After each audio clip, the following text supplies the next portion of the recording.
For a country of 100, 200 million people, we now have more people living in poverty than China and India combined. These two countries are 2.8 billion. And a few years ago, both of them have nearly 1 billion each living in poverty. They've been able to put their people out of poverty. Countries after country.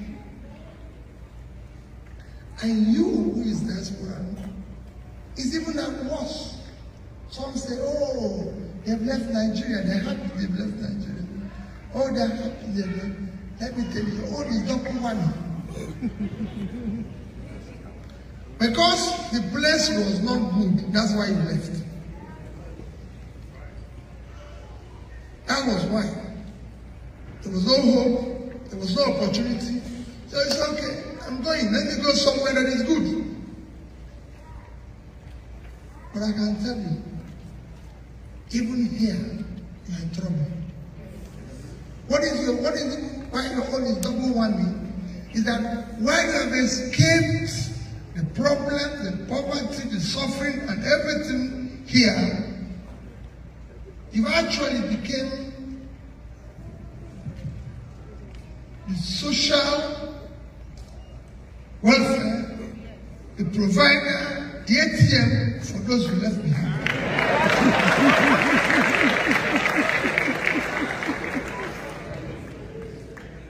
So even your hard work, you are not enjoying it.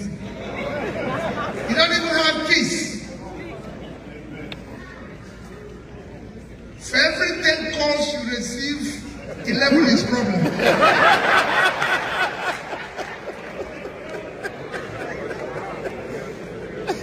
That's why I said more than anyone has problem. So it's more than 100%.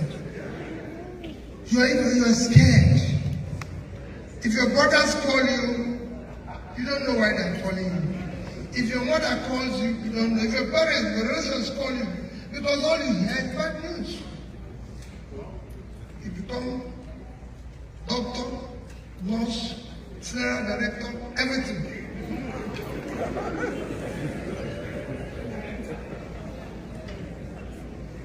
It's a crisis situation for you.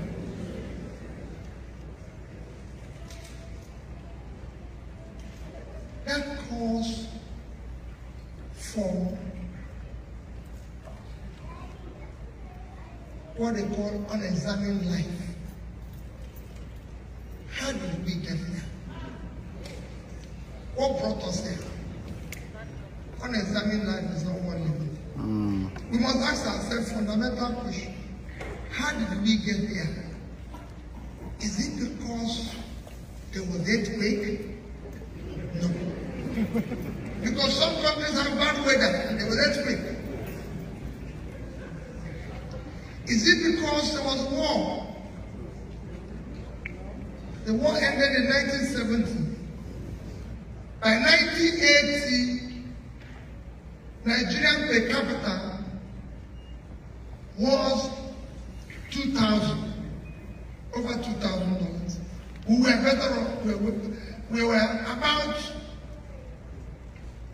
6-7 times per capita of China, better than Vietnam, South Korea, who are in Czech, Bangladesh. These were very poor countries.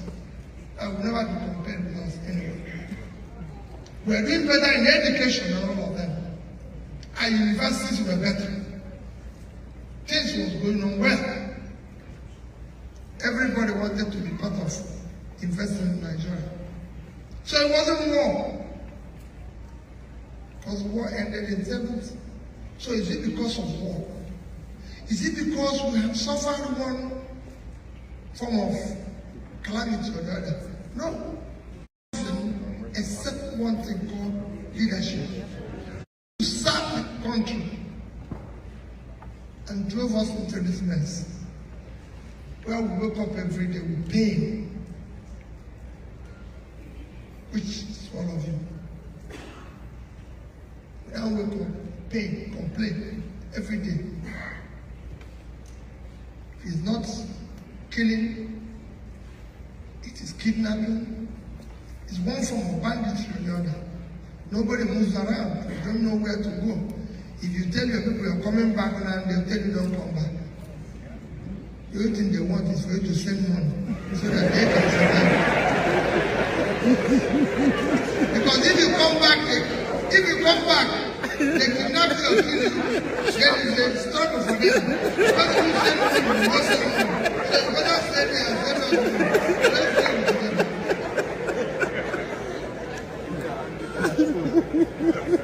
Yes, we can never find it. So how are we going to solve it? The chunk of Nigeria now, people were, today when I was talking to some supposedly government officials, said, we don't need aid. Let the foreign countries stop giving us aid. I'm not begging anybody.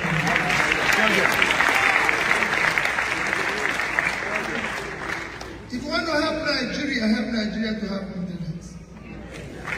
We have all of the needs. We can do more. We have everything. All we want is leadership. If we have it, we deal with issues.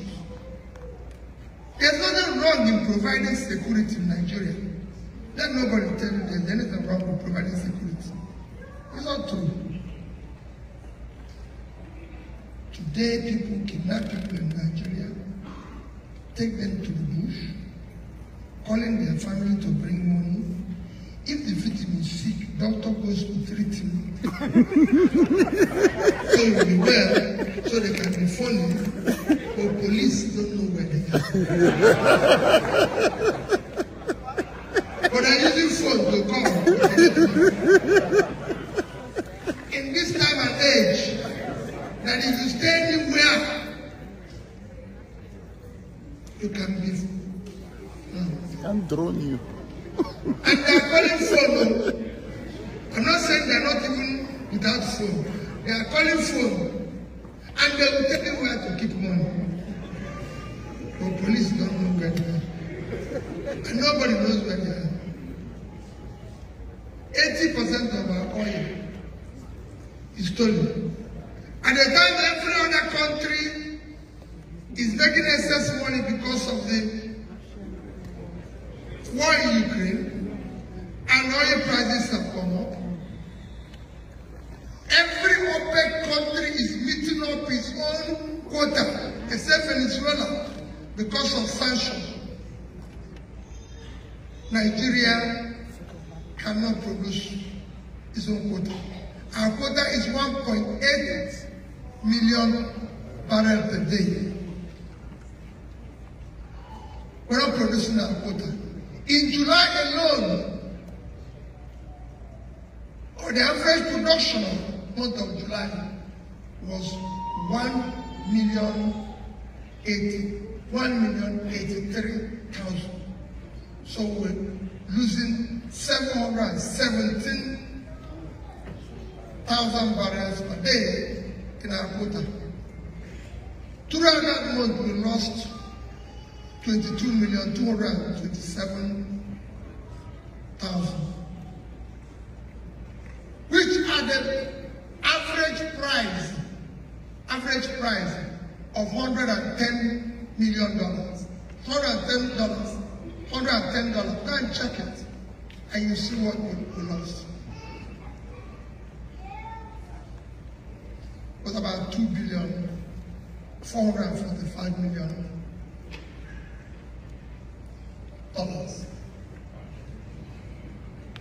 That's what we did. That's what we lost. And we're borrowing money throughout that money. We're borrowing money. When, if you calculate it, you even see. When I did it last to somebody yesterday, 2 days ago, over the phone last night, I told you, I said, okay, official rate is 410. The one that is official to me is 690. Then you put two of them, it's 1,100 divided into 550. If you use 550 to multiply 344 billion. That's what we got in 1 month. Hi. And we're borrowing money.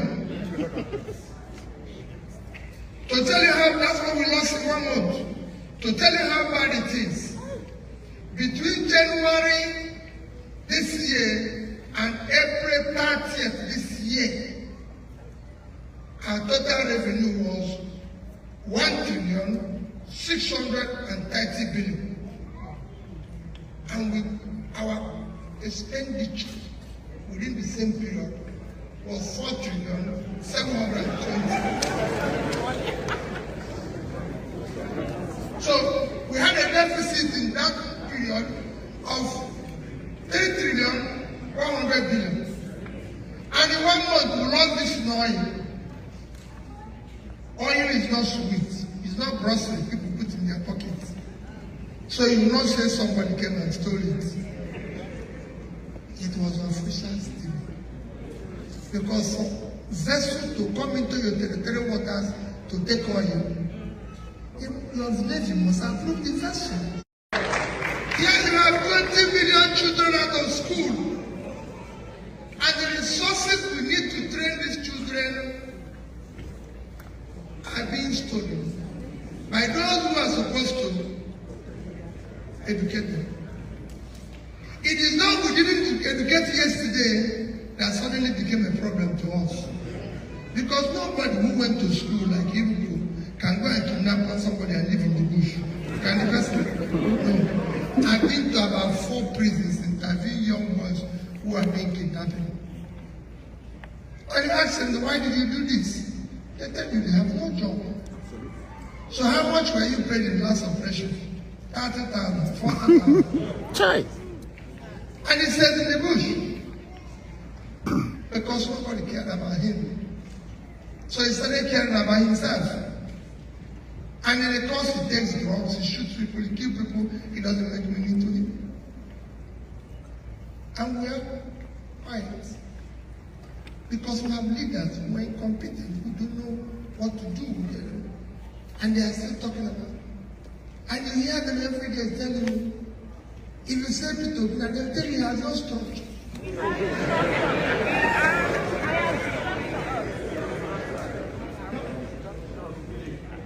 It is structural criminality. It is structure that have made us to be, that is the banditry structure. That is the corruption structure. It is that structure that kept us where we are. And that's what we want to dismantle. Yeah!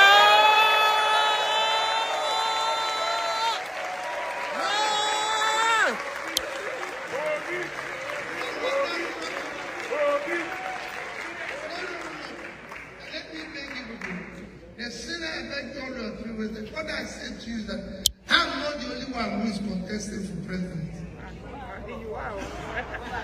Well, I'm not the only one. There's 18 parties contesting for president. What I said to you is that the way I came here, let everybody come. Not you must listen to them. You must listen to all of us. It is important. But let them come not through proxy. Let them not send anybody. They must come and stand the way I'm standing now.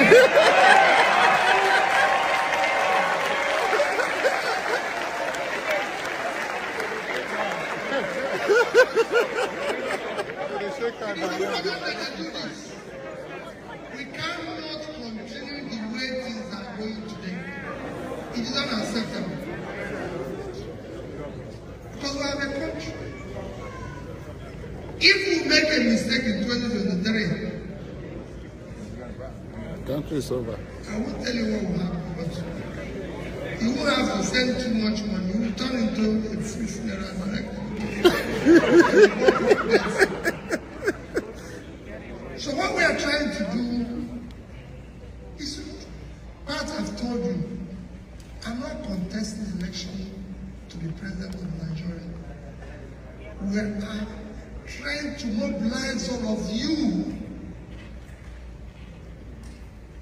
to come together. But I've been listening for years. Yes. Yes. Yes. I've been listening for years, like I told you. Yes. He didn't start it yesterday. He's been doing it. He's been going all over the place. I even tell him whenever we have a private opportunity to talk together at the party, you know you teach politically. Come on. If this one goes wrong, you stop teaching because I don't think you can do it. So what I'm begging all of you is for us to come together and take back our country.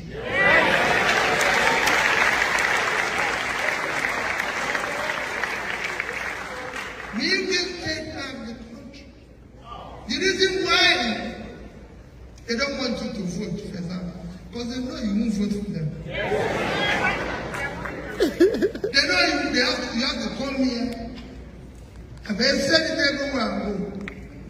2023 is the last time diasporans will not vote. Never again. It's incredible. They won't vote.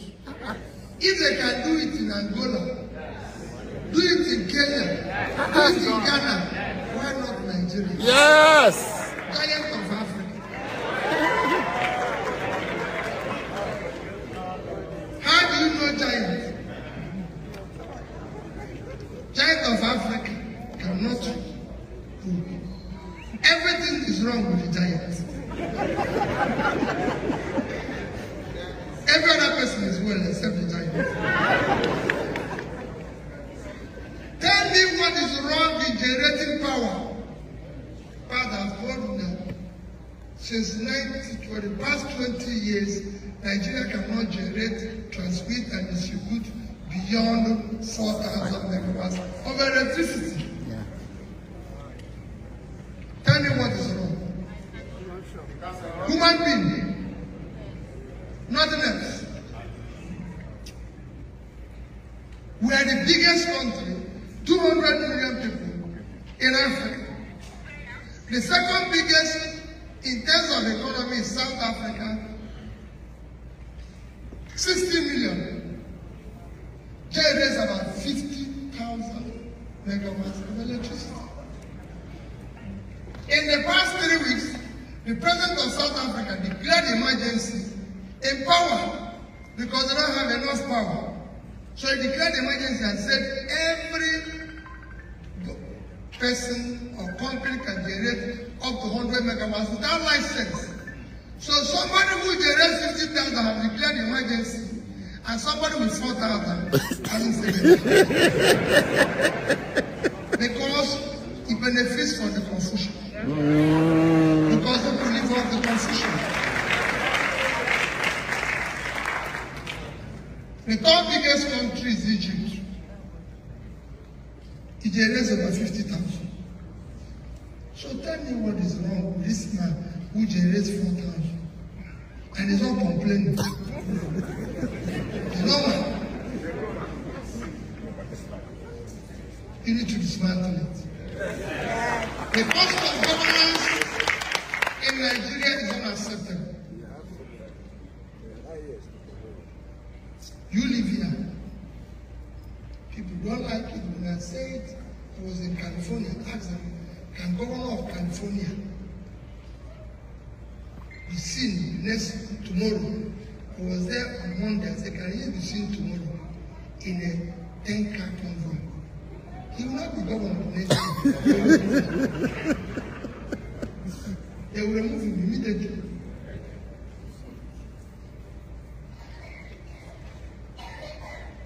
To them, do you see him calling parties every day, drinking champagne in government? They will remove him.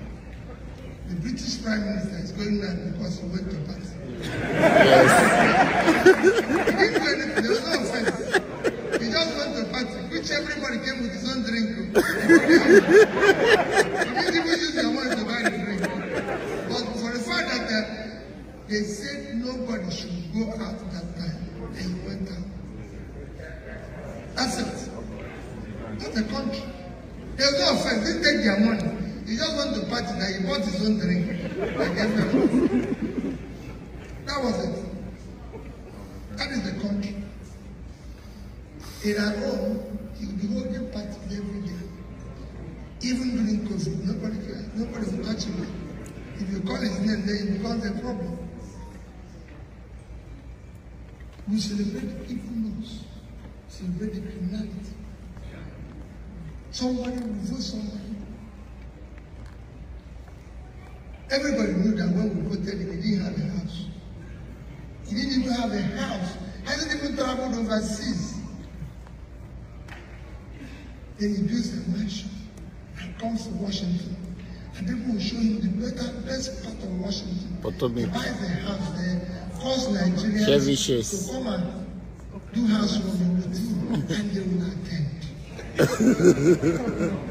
When they know the simplest thing to do is to call police.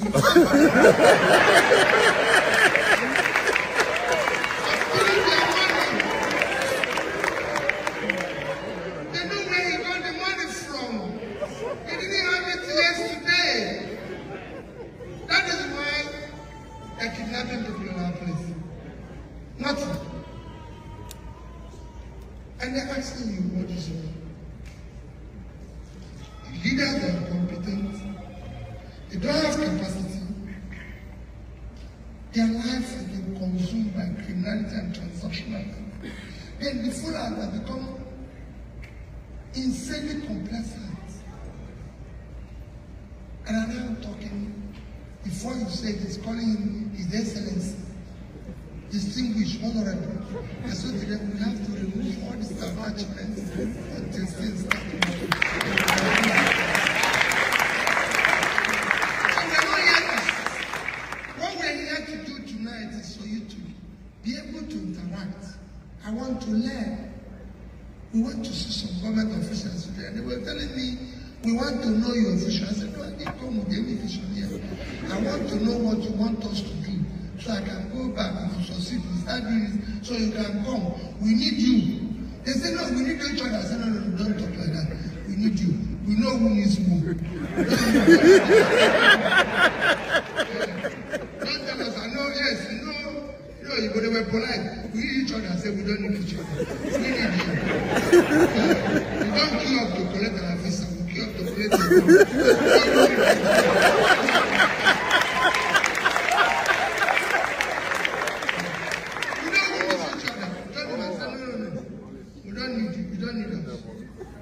If you have your way, ask all of us. So, yes. So tell me what you want. And the man was nice to say to me, let me be honest with you. You're the first person who is contesting the election who have been here asking us this type of question. And that's what happened in Canada. You meet somebody and say, what can we do? So you can come and say, oh, can we talk? I say, yes, now, because we need you. Because if you do what you want, you can come. And we need it. Yes. We want to move the country from consumption to production.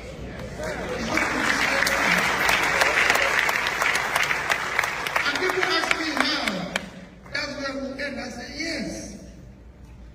Today, IMF person said that I'm against borrowing.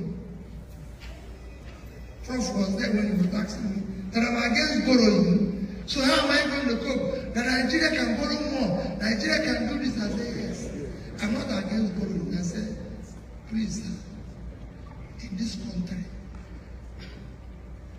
America debt to GDP is over 80%. It's almost 100% today. But our own is 30 only. But everybody wants to leave that place where it's starting. The wrong way is already 100. That shows there's something wrong with the borrowing.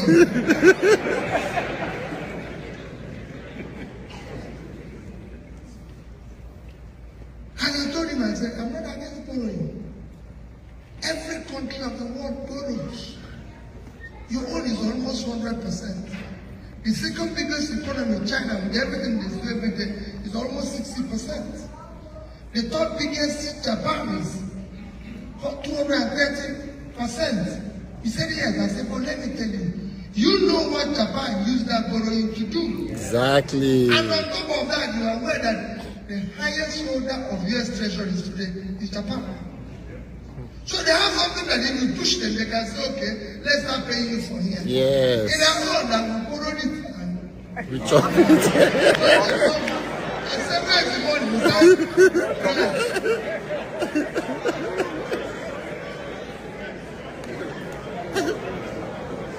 And I gave him an example of two countries. I said, listen, let me leave America and tell you about two countries that have borrowed money. That is where I end so good. I said, I just tell you what I told him today. I said, let me show you two countries that have borrowed money. So you see the difference between borrowing. We borrowed money, Bangladesh borrowed money. And in 2010, Bangladesh GDP is $110 billion, about that. And their per capita is $747. 2010, they were owing about $45 billion. Their debt was at between 36–40% of their GDP. Yes, they were borrowing like Nigeria. They were investing in education. They were investing in productive assets. Today, they are 300-something billion GDP. Per capita is now 2050. Their debts have increased to about 100 and something. But because this one have grown, it's come down to about 32%. And it's stable, they're doing well. Their export of clothing alone today is about 36 billion. I said, but what has happened in our country? In our country, as at that time, we were 375 GDP, and per capita was 2,225. Our debt was under 10% of our GDP. Today, our debt has increased to about 30%. So when we were owing about $30 billion, today is about 100. So it's increased. What happened? Our GDP is 400. Our per capita is now 1,980. Has It's dropped. like 10%. And we borrowed more money. So what happened to the money we borrowed? Snake ate it.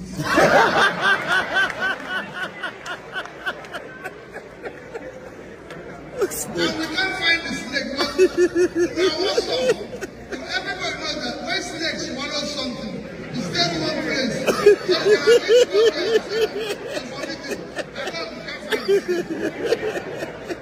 So we're unproductive. What we want to do is to get our country to be productive. 200 million people. Maybe a question I answer, let's consider it more. My dear people, 2023 election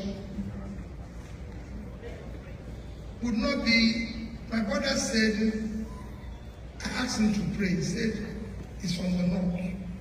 My brother, let me tell you, there's no place in the north they buy bread cheap.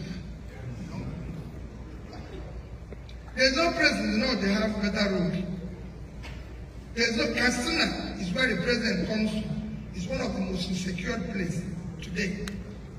There's no place in the north they have uninterrupted electricity. The same thing is what is happening in the east, in the southwest, everywhere. What you hear about all this tribe and religion is elite conspiracy to continue stealing our money. Yes. We have to. 2023 election It's conspiracy. is not about religion. Will not be about tribe.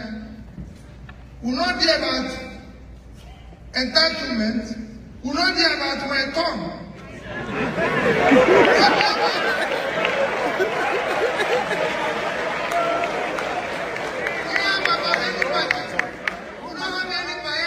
No sympathies. Do not vote for me because I'm from the southeast. Do not vote for me because I'm a Christian or I have no religion. Don't vote for me because of my entitlement or my father committed it to me.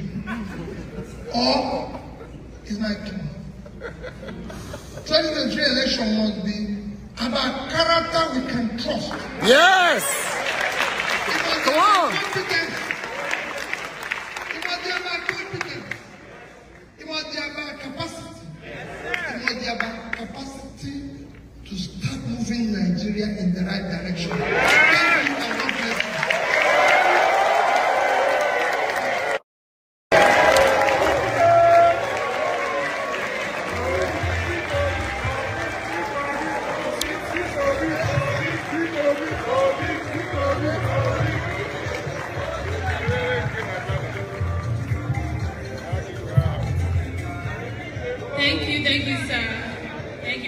for your wonderful speech, your warm-hearted, honest, and candid speech.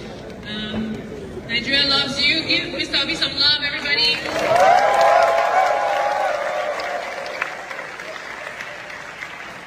We're about to start the Q&A session with Professor Patrick Utomi and Mr. Peter Obi. At this time, we're going to call our second moderator, Ms. Tope Pajibasi.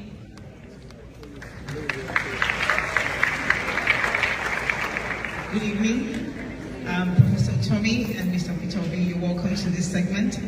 We got a lot of questions and we'll do our best to ask as many of your questions as we can.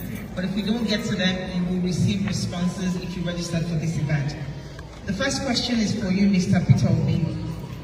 Nigeria is a deeply divided country right now, divided along the lines of ethnicity and religion for the most part.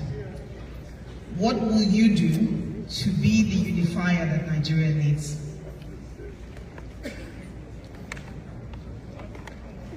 No, that's the first question for you. Yes, please. But quite frankly,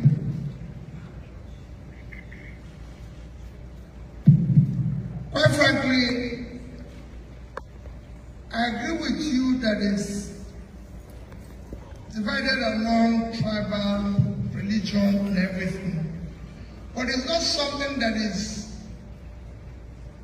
very difficult to unite. Nigerians have shown the capacity to come together when there's anything that gives them hope.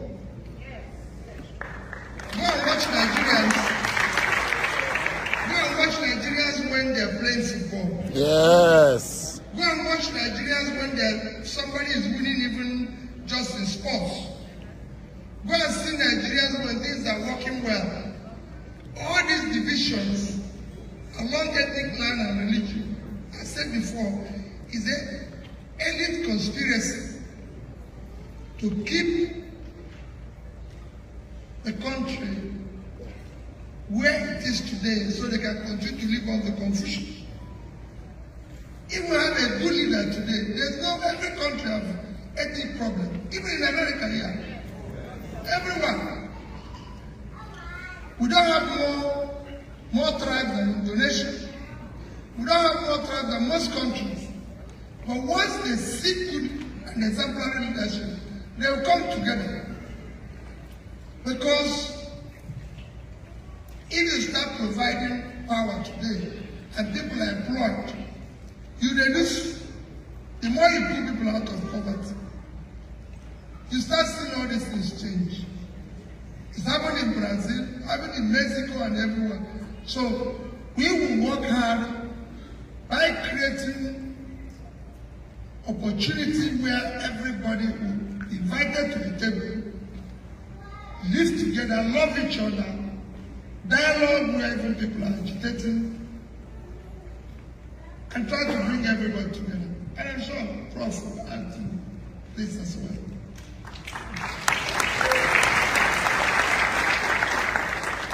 Well, thank you very much. The challenge of Nigerians living together is fundamentally a challenge that comes from the poor structure of the Nigerian Federation. When you have a federalism that allows people to exercise their freedom and grow, people will accommodate one another and all profit from it. And I give you an example. Back in the late 50s, when self-government first came, and the early 60s, Nigerians were found to be competing about who will most bring progress to their people. This phenomenon came to be called competitive communalism. Ethnic nationality groups who were trying to bring the most progress to their people. What has happened is that with the failure of our federalism, people are in a zero-sum game. If you win, it means that I have lost.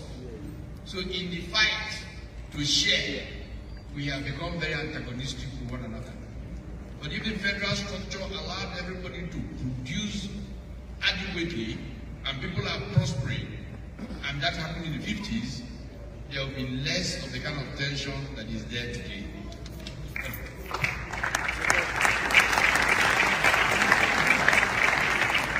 But clearly, politicians who thrive on state capture and who are taking advantage of the confusion will deepen those cleavages so that they can continue to profit from it. And that is what we must, through just good leadership, show people that we have no room for.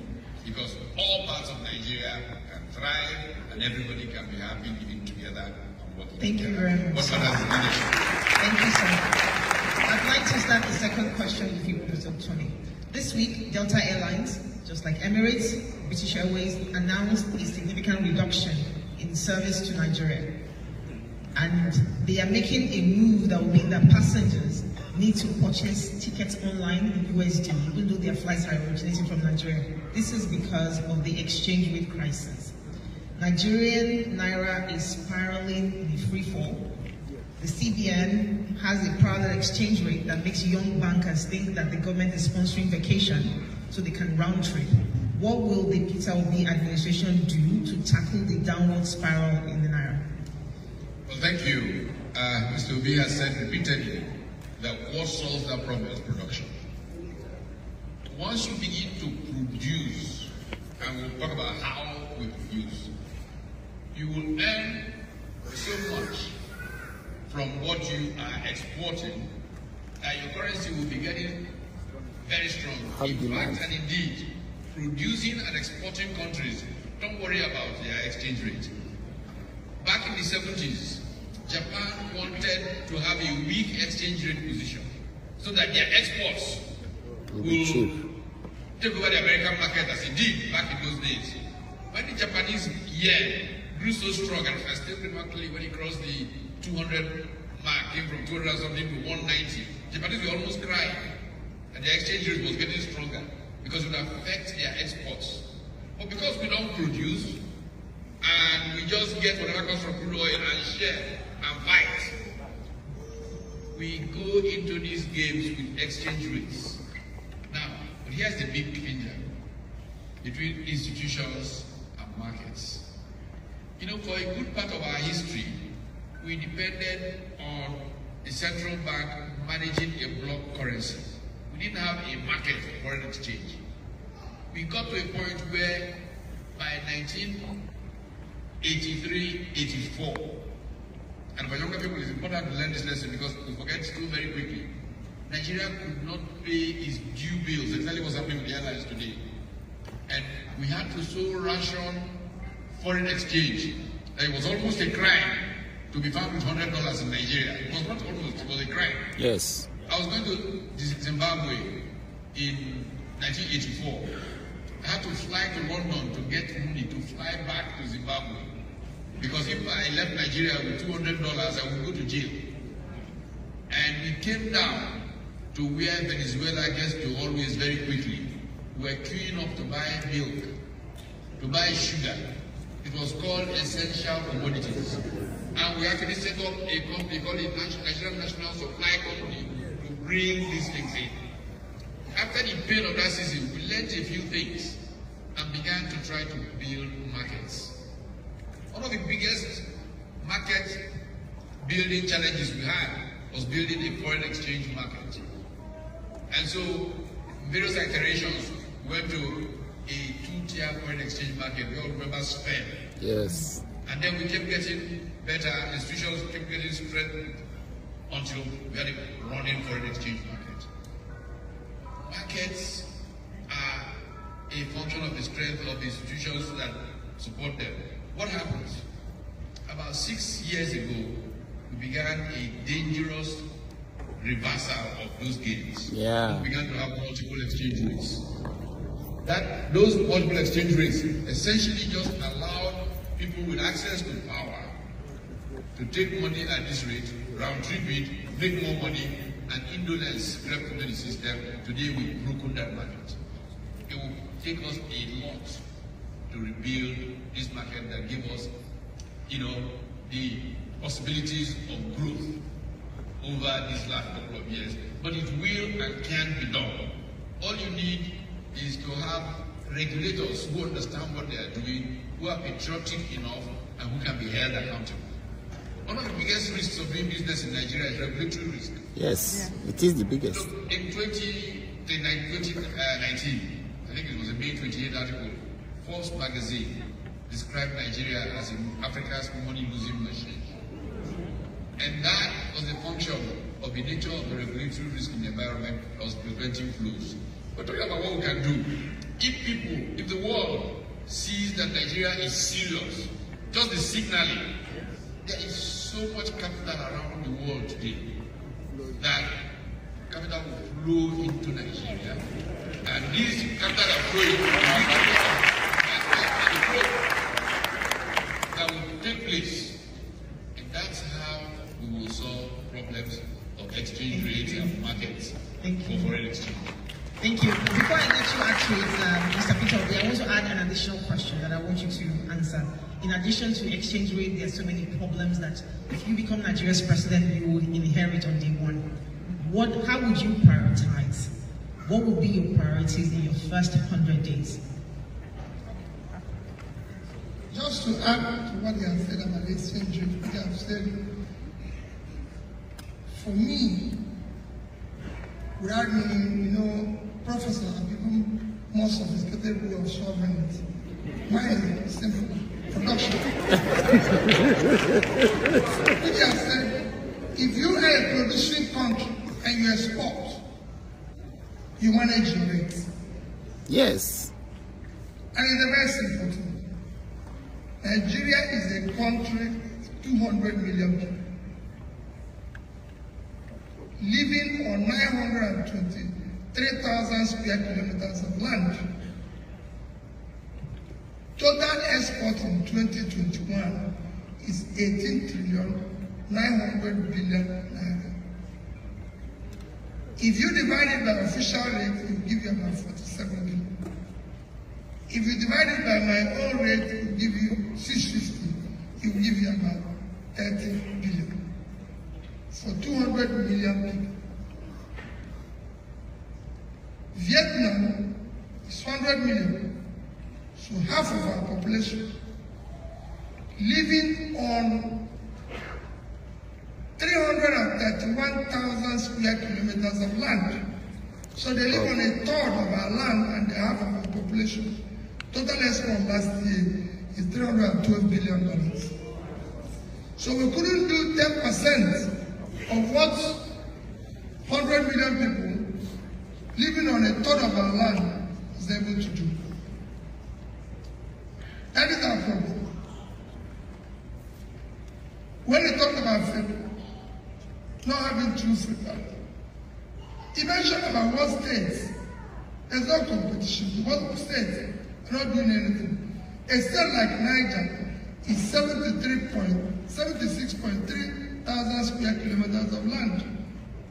2.5 times the size of Netherlands without water. Netherlands is at 3,000. You remove water, it's about 40-something thousand. Their agricultural exports on land that is bordered with winter, everything is $120 billion. Niger State, 2.5 times that land. Good weather, fertile weather, better land and everything did not feed themselves. They couldn't feed Nigeria. They did not export anything. If they had done only 1% of export of Netherlands, it would be $1.2 billion, which if they exchange it at 650, it would be about 750 billion naira, which is about 5 times their budget. Taraba State is the same thing. Taraba State is 64-something thousand square kilometers of land. With Mambila on it, they can grow tea, they can grow coffee, they can grow flour on that further land. Kenya last year exported flour of over $500 million. Ethiopia did tea and coffee of $1.1 billion. Sierra Leone, with all their trouble, did tea of $1.4 billion. Taraba State is still looking to share money for rivers. a greater percent of what I'm saying now. They will make $300 million, which is so. It is not a producing country. And he talked about people coming to invest. Prophets didn't very well that there's so much money. Do you know the first investors that will come to Nigeria today is money? It's the conducive environment. Diaspora. If you secure Nigeria today, have a greater environment, the first investors is you. Yes. Yes. Diaspora. And where will you want to invest?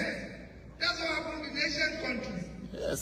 Because today, you're working hard here, sending money for people to eat. You want to invest money. I give it to example like people in London. I lived in London for 10 years. My neighbor built a factory in India. That factory was employing over 500 people. They were being paid good salary. What they were producing, he was exporting to UK and making more money. That's what you should be doing. You should come to Nigeria as an investor, invest money, export goods to US, and make more money. Yes. Today, even if you save money for them to build a house, you're chopping.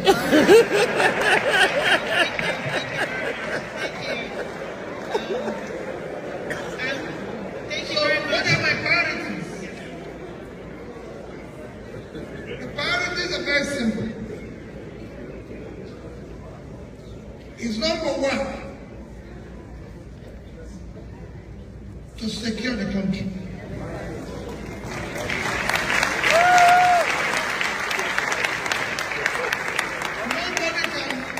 Nobody can do anything If they are afraid of their lives. in an insecure place. Exactly. No matter the profit, because the person has to be alive to come and eat it. So, you need to secure the country. You need to, and there's 3 intangible assets you need to deal with head on. Security, rule of law, which is the greater environment, and investing in human capital development. If you have these 3, then you can deal with your most critical infrastructure, power. If you put this in place, you start again like the issue of fighting corruption, which I said before. Fighting corruption is not sophisticated. If you, the principal person, is not stealing, your wife and children, and those around you are not stealing, you reduce it by 70%.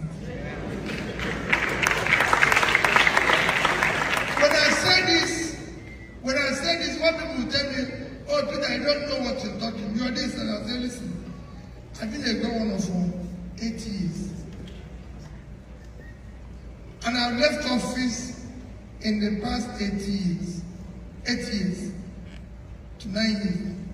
And I've said to anybody, go to Anambra State and show me where their money is missing. I have to steal first before you can add your own. You cannot do it because the local government chairman, governor, and president approves what is to be stolen. So their own will be inside before anybody can add his own. Otherwise, if you add it, you will catch it. So I say to everybody, I approved every money spent in Anambra State. And within the period I was governor, I can say to anybody, as clever as the thieves are, they didn't take up to 5% of what we received. If you go and find that there was even up to 2%, come and stop moving around. Thank you so much.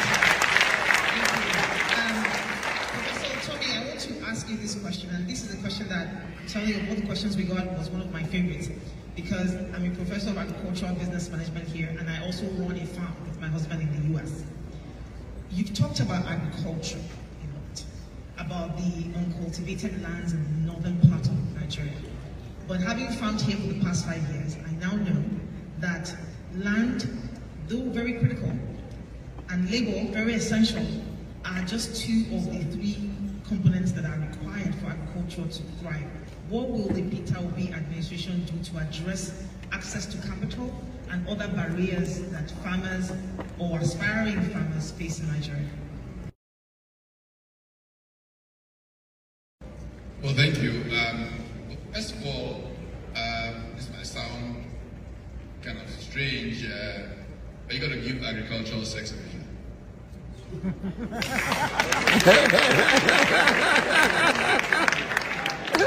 now, what people think is what dying people, retired people, and people who have nothing else to do go to.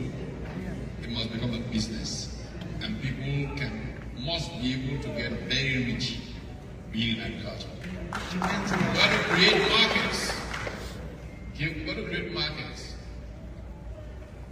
One of the concepts we've been talking about is we currently take local governments as political units where we again share money to be shared and stolen to people, waiting for what is coming from there.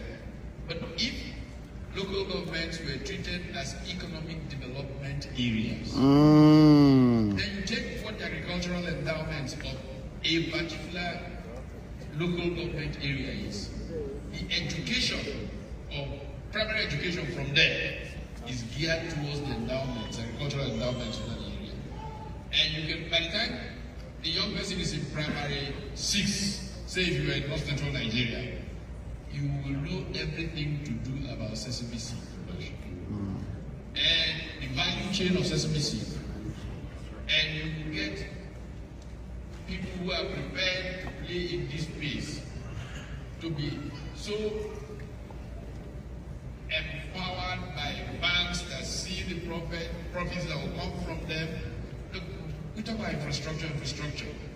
Thank God it's from out of here. Thank God the Nigerian was part of the team with the late Clayton Christensen, professor at the Harvard Business School, who wrote the book Prosperity Paradox. This infrastructure can come from simply building markets around these endowments in agriculture.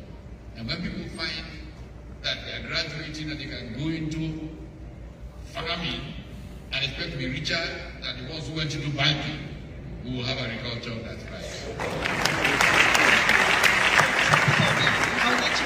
I'd like you to chime in, but before you do that, I want to talk about, on a related note, in 2050, Nigeria will overtake, 2050, Nigeria will overtake the United States as the 3rd most populous country in the world.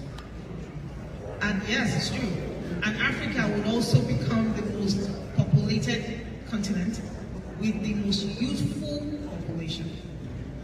Now, if you're familiar with Nigeria, ASU is almost knocking 200 days on their strike. A lot of young Nigerians are idle, they are at home, agriculture is not an option. What would you do to address this population bulge and also address tertiary education in Nigeria?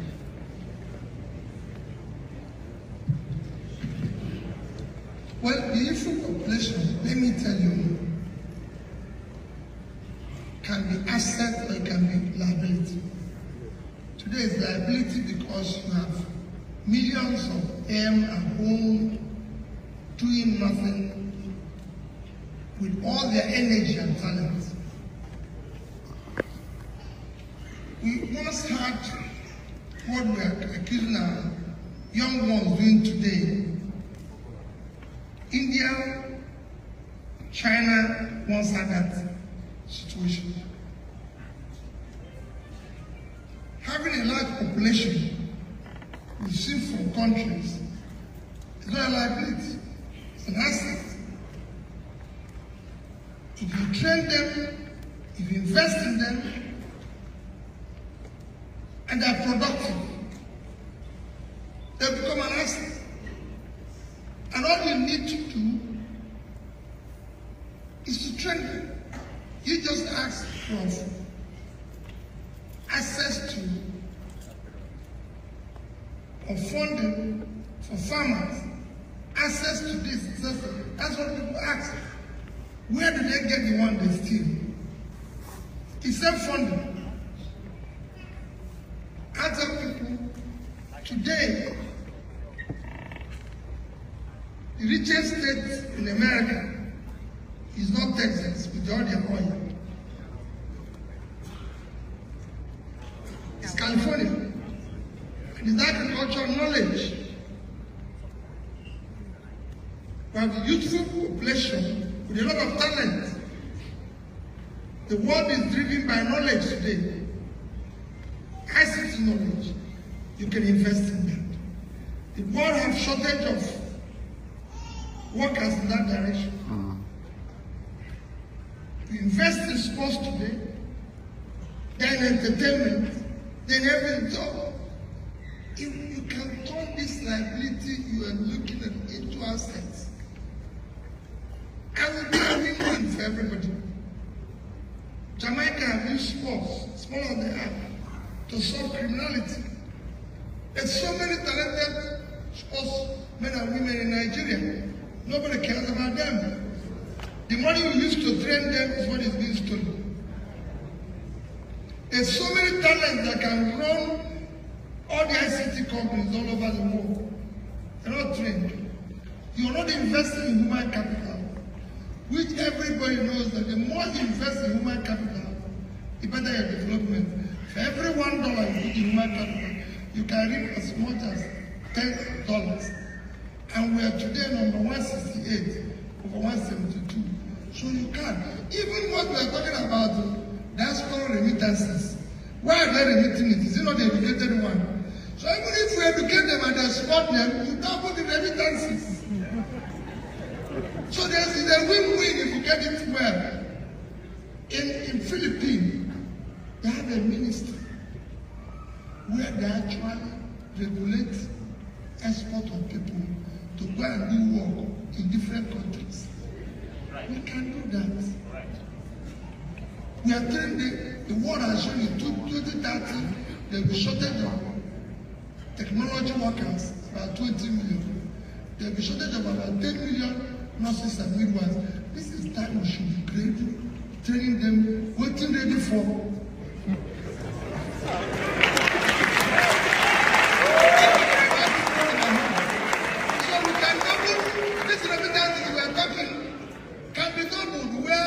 Nigerians all over the place.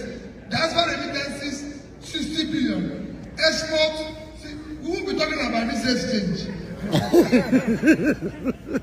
Thank you very much. Professor Utomi, I'd like you to chime in on the tertiary education ASU strike, because I know that you... The tertiary strike, no, sorry.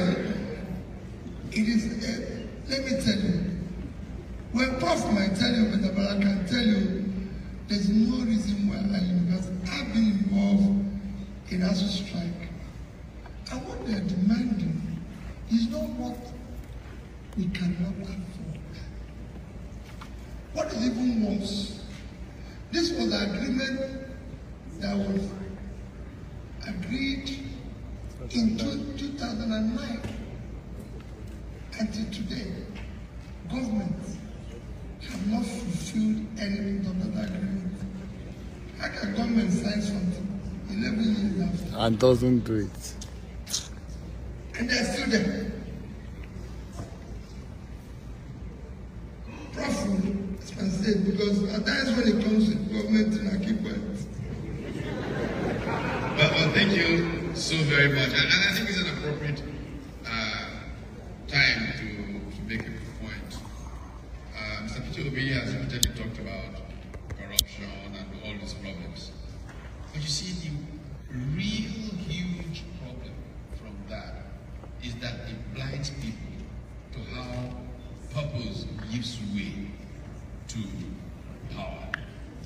We have here with us today the Labour candidate for governor of Delta State, Dikin Bell.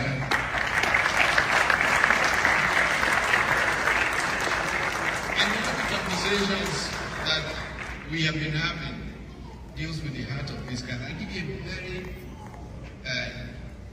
true illustration of this. Many years ago, ExxonMobil as a company wanted to build a school of some significant worth, a couple of $100 million, in Delta State as a gift to give to the government. But part of the process required that the government write a letter, a simple letter. If you build this school and gift us with it, we will accept it and run. ExxonMobil for 2-3 years was trying to get that simple letter from the Delta State government, and they could not. So one of the executives said to me, look, we are from Delta. This cannot possibly be happening. I said to him, no, it's not possible. You want to give somebody a gift, hundreds of millions in a school, that what we need more than schools. And he said, please, can you help us? So I called the governor. And the governor said, how can? No, of course. I said, okay, tomorrow, please, help me to write this letter. 3 weeks later, no letter. I called the governor again. He said, they never said anything. I just never said that.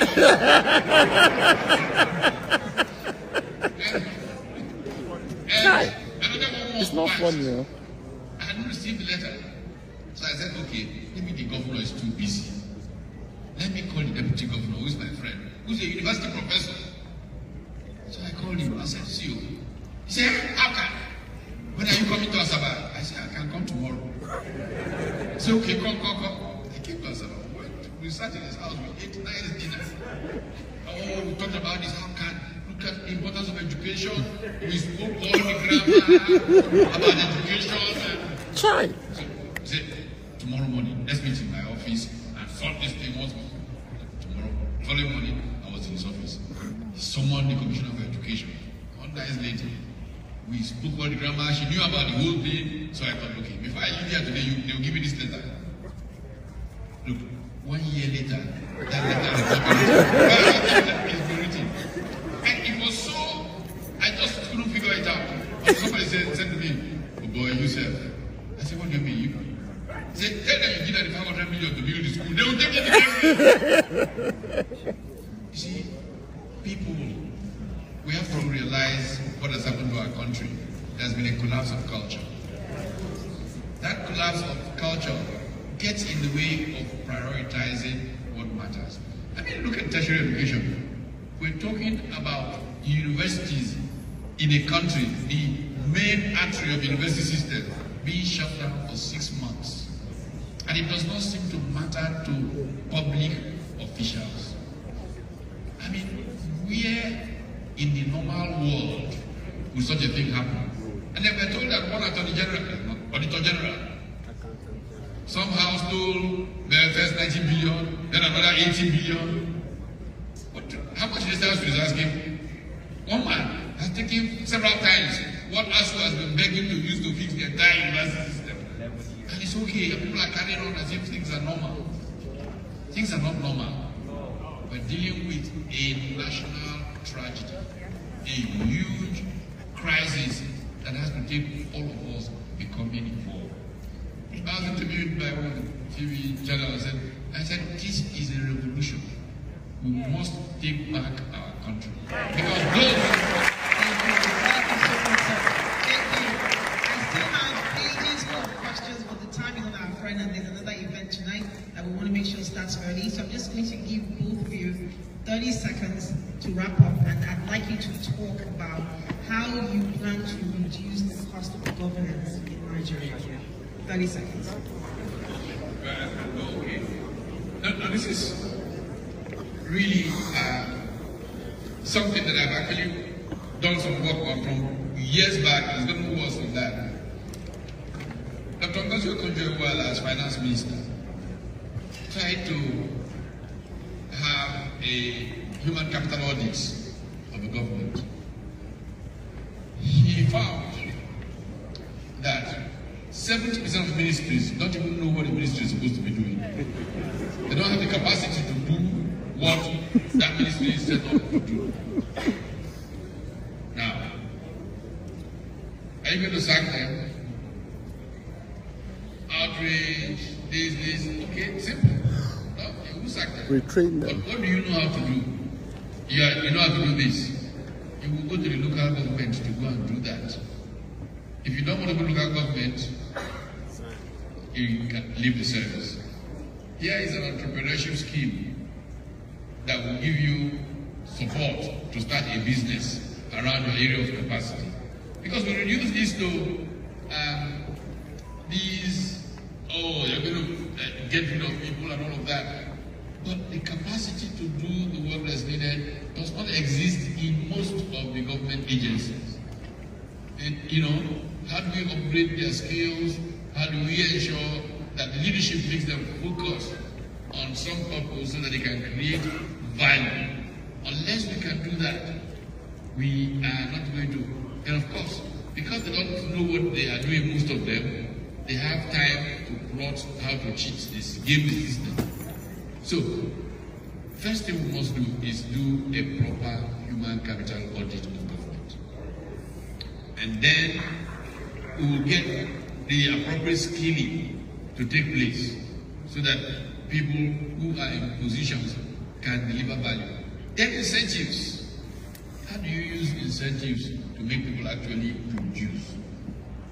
And we found out in places when they tried, if you have those they put in place, it didn't work, but in other cases they were again abused. But we have to run government like a business. Until we can run government like a business, we're going to be in very serious trouble. Then we all over the place, getting in the way of those who want to work. That's the more dangerous part of it than the fact that they are there and the salaries for doing nothing. And snakes consuming the money. Mr. Peter, thank you. You get back 3 minutes, so you give me more. Well, let me, this place, this is my concluding one. I need to stand up and thank these people because they've been very, very wonderful this time. Let me tell you, on area of consequence of governance is an area where I don't need to tell you more. Everywhere I go, I've told them that my head of service wrote an article in Single Mediform. She's about to publish it, and I said no, where she said stinginess as a development strategy. Everybody that is here knows that as governor, I govern one of the most difficult states in Nigeria. Everybody knows that no elite in Anambra State supports me. At least I go to Abuja, I go to places where people tell me nobody is happy with you. Every day, I get that nobody is happy with you. The only thing consolation I have is that as I tell them I never promised anybody happiness. They don't know where to find happiness. I'm also saying it to you people. If I become president tomorrow, if I become president tomorrow, you will not be happy. You will not be happy. And I know that. Because there won't be anything for free.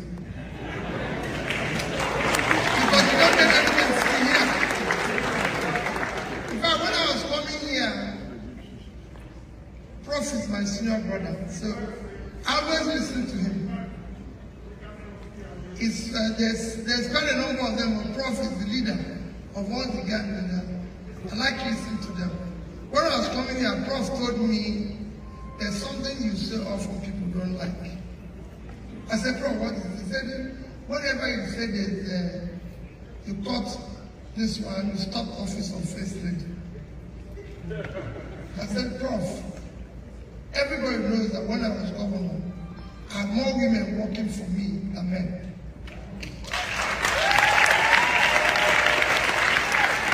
My chief of staff, everybody knows, was a woman, my permanent secretary, my commissioner for finance, Deputy Governor, commissioner for education, commissioner for local government, head of service, all these people were women.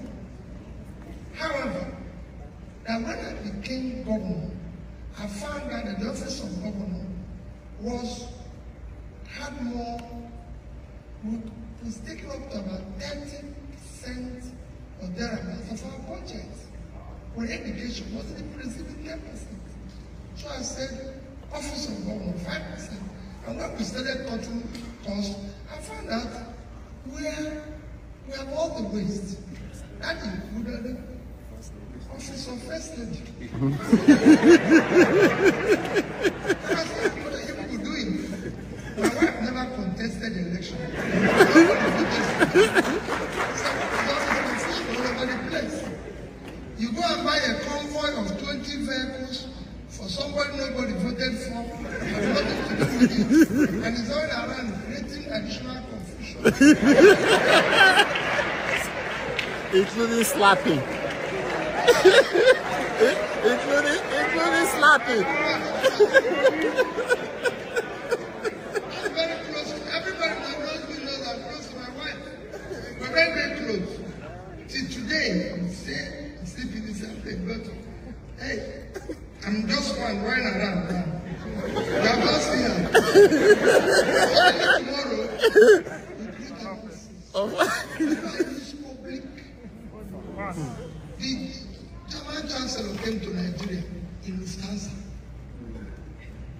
a country of 3.8 trillion economy. The British Prime Minister came to Nigeria, British Airways, a country of 3.1 trillion. Then we have Air Force One. Once we visit them, he goes on Presidential jet.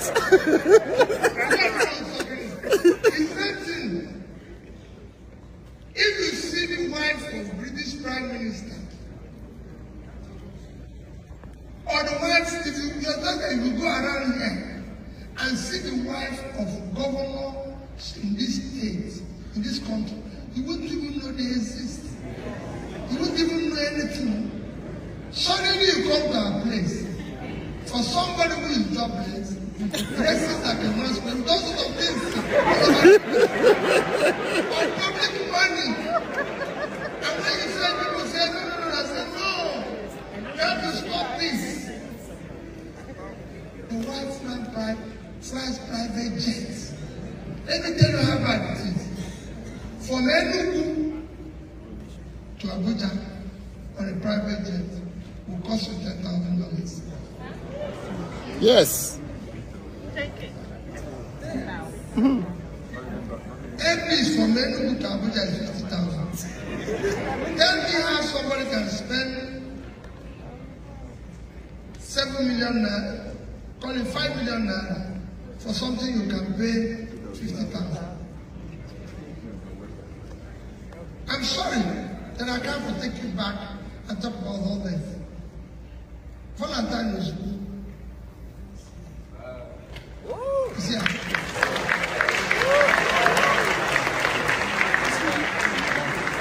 came with us. He's a fantastic, whether anyone likes it or not, he's one young man I will support. I supported him yesterday. I'll support him today, I'll support him tomorrow.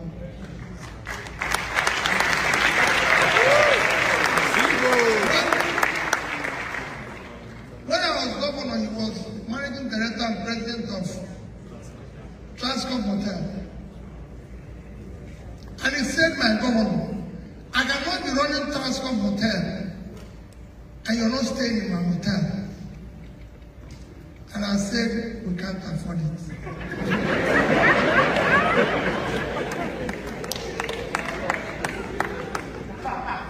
And I said to him, look at the hotel where I'm staying. How much they charge me so I can sleep. If I come to your home, what you charge, I will be awake.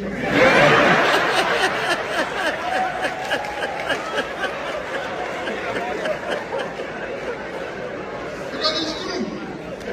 Where I stay, I pay 50,000, but it's only 250. You stole my money.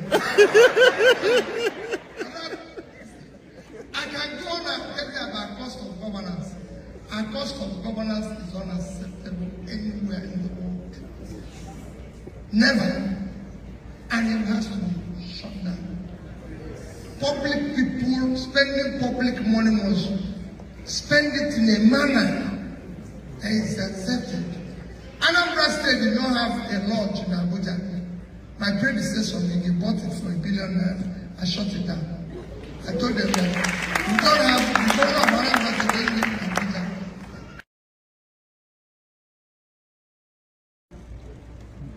I shut down building of presidential lodge in Oka. I said the president doesn't live in Oka. So why am I going to keep a house for him? Obasanjo said he wanted to come to Anambra State. And I went to him and said, "You're president. You can come today and go today. Why are you going to sleep?" And he insisted he must sleep in Oka for 3 days. I went to his people. Everybody knew. I said, "Listen, sir, okay, no problem. I have a place I sleep. In my place, if big man is coming to your house, you vacate the house. I'll go away. You stay there, you go and come back." And that was what happened. I left my lunch. He stayed there for 3 days. And I came back. We would have built another place for $1 billion and keep it and run it. It is unacceptable.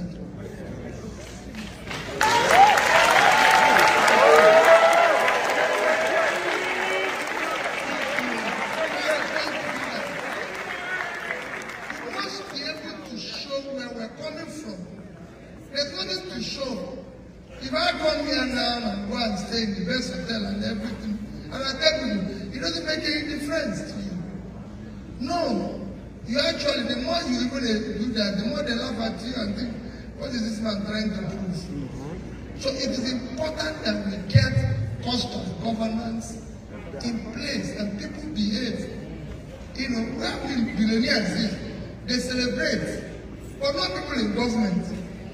Any country where people in government are richer than business people is collapsed. That is your country.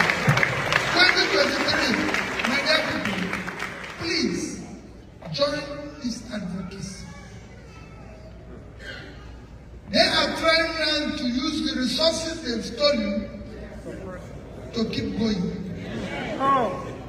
We will resist it. Yes! Yes!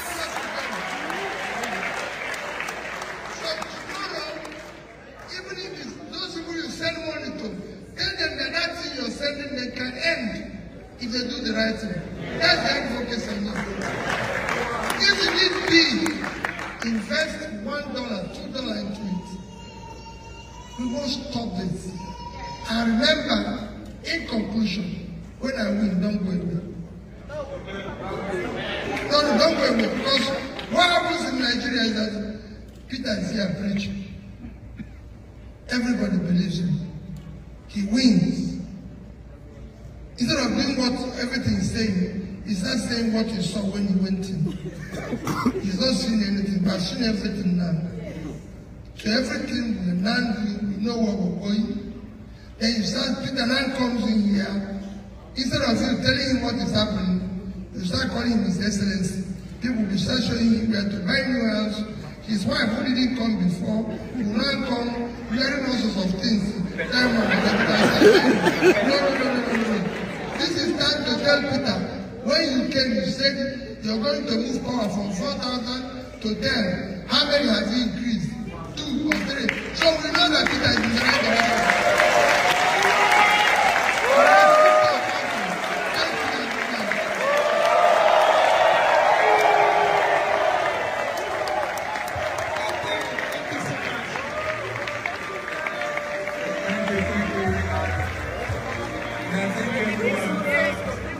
My name is Kenneth. I'm the organizing committee. We come to the end of this session. We don't have a lot of time to take a lot of pictures, so we want to take a group picture.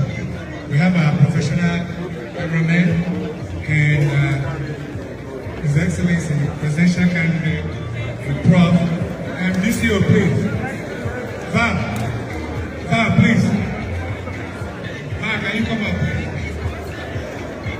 So, the cameraman, please.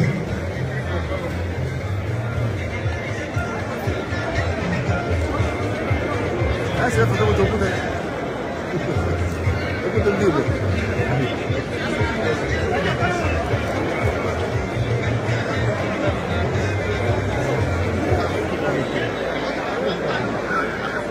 wait, we're going to take a good picture, please.